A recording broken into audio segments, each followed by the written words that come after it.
الله عنها إن الله لا يهدي القوم الكافرين، أي الجاحدين لعطاء الله لهذا البيت النبوي، هذا معنى الكافرين.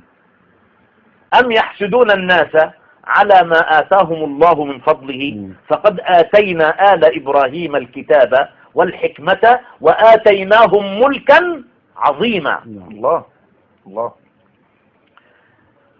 يبقى نيجي نفسر كلام سيدنا النبي المولى بأنه الحميم أو الصديق أو الناصر، يستحق تهديد ربنا لسيدنا النبي عشان ما بلغهمش أن علي حميمكم أو صديقكم أو ناصركم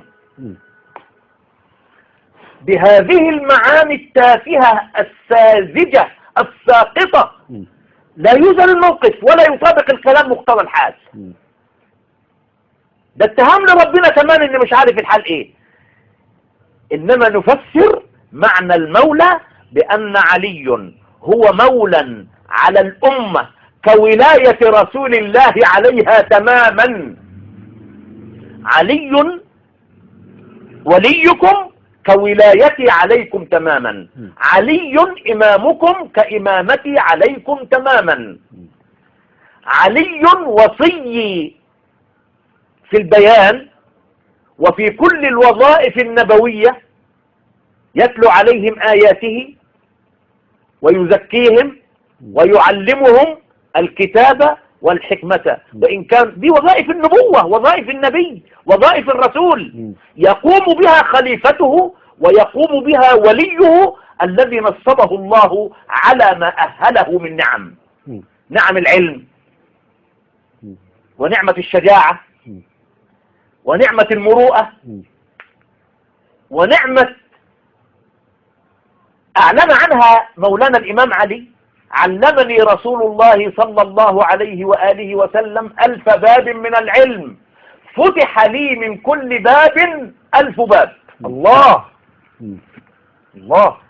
علي الذي اختاره الله من دون الخلق ليكون شاهدا صادقا على رسالة محمد رسول الله. ويقول الذين كفروا: لست مرسلا، قل كفى بالله شهيدا بيني وبينكم ومن عنده علم الكتاب. الله يقول: قل لهم كفى بالله شهيدا على أنك رسولي حقا ومن عنده علم الكتاب. المفسرين قالوا ايه؟ قالوا هو عبد الله بن سلام. بقى واحد يهودي أسلم، سواء حسب إسلامه أو فسد إسلامه، اختاروا أن يكون عنده علم الكتاب، وآنفوا أو استنكفوا أو استكثروا أن يكون ربيب رسول الله هو من عنده علم الكتاب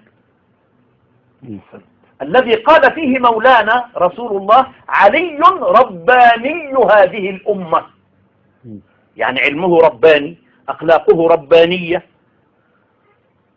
علمه لا يسعه علم، كما قال عبد الله بن عباس: أعطي علي 9 أعشار العلم وعند جميع الناس بقي العشر العاشر، والله إنه لأعلمهم بهذا العشر العاشر. الله الله الله الله. يبقى من عنده علم الكتاب بكل هذه الصفة نقول عنه أن يكون حليفكم إنما كل هذا لا يصح أن يكون تبريرا لخطأ من أخطأ وتجاوز وتعدى على اختيار الله وتعدى على اختيار رسول الله.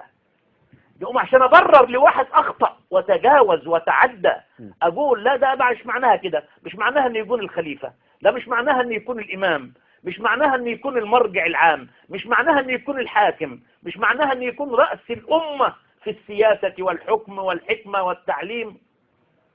ومن هنا فسدت أحوال الأمة وتمزقت، لأنه هناك حديث عن سيد الخلق رسول الله صلى الله على حضرته وآله يقول: علي مني بمنزلة الرأس من الجسد. رأس النبوة علي، رأس الرسالة وعلم الرسالة علي، بنص القرآن مش من عندي. ولقد أرسلنا نوحا وإبراهيم وجعلنا في ذريتهما النبوة والكتاب. طب سيدنا علي وسيدنا النبي منين؟ سيدنا إبراهيم. من سيدنا إبراهيم. قرآنا، مش برضه تاريخ ورسالات ونسب. إن أولى الناس بإبراهيم للذين اتبعوه وهذا النبي والذين آمنوا والله ولي المؤمنين. الله. نص. نعم. أولى الناس بميراث إبراهيم الذي أعطي النبوة والرسالة والخليلية والإمامة. إني جعلك للناس إماما، قال ومن ذريتي، قال لا ينال عهد الظالمين، إشارة إلى الظالمين الذين ينقمون على أهل البيت وأهل بيت النبوات أنهم أعطاهم الله الملك والملكوت والحكمة والكرم. تمام.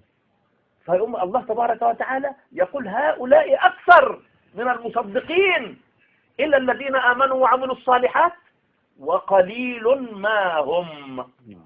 فبدأ الله تبارك وتعالى ينفي عن الكثرة بأنه لا تنال عهد الإمامة ولا تنال عهد الله. فمولانا الإمام علي لا تفسر المولى إلا أنه ولايته كولاية رسول الله على الأمة، وأن ميراثه هو ميراث رسول الله، وأن إمامته هي إمامة رسول الله، وأن كل وظائف هذا الإمام وهذا الولي إنما هي امتداد لوظائف سيد الخلق رسول الله على أمته. هذا الموقف والبلاغة واللي تحكم نفسر معنى المولى بمعنى إيه. تمام. أحسنت. الحقيقة السادة المشاهدون معنا الآن